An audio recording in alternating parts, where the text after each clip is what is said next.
That is the first one. That's the first one. The second? The second one, I would not allow any foreign banks to operate in this country. No foreign banks. Now, let me tell you. That only happens in North Korea. I've told you Ethiopia. Ethiopia doesn't have foreign banks. It doesn't happen in North Korea, no. Let me first explain to you why. Federal fractional reserve lending. Fractional reserve lending is you have, if you have 4 banks, for example, Bank A, Bank B, Bank C, Bank D. If I take $10 million, by law, the bank is allowed to keep 10% of what I've deposited and lend out the rest of the percentage, 90%.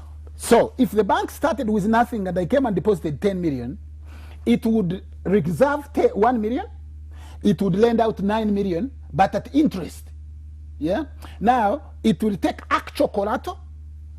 It started with nothing. It has 1 million reserve. It has a portfolio of about 12 million, and it has somebody's house, which it has taken at a fraction of what they call first sale value.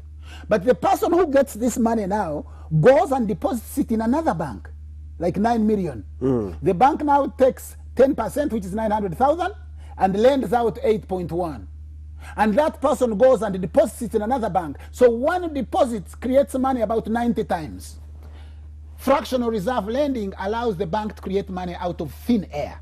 And whereas it creates money out of thin air, it actually lends you money, lends you that thin air and takes actual collateral. Once you understand that, then you understand economics.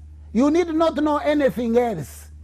If you don't understand this, anything else about economics will confuse you. And bring to Mzime Mtebire on this show and ask him about fractional reserve banking and phantom deposit. When you go to the bank and deposit money, or you ask for a loan, the bank doesn't go out to sell matoke and get the money and give it to you. No.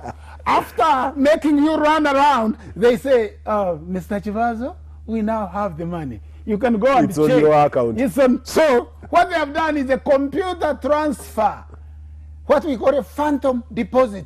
But you know what Chivazo gave them? He gave them the title for his house in Lunguja. Viewers, I take a break and I return with Professor Kirankuba.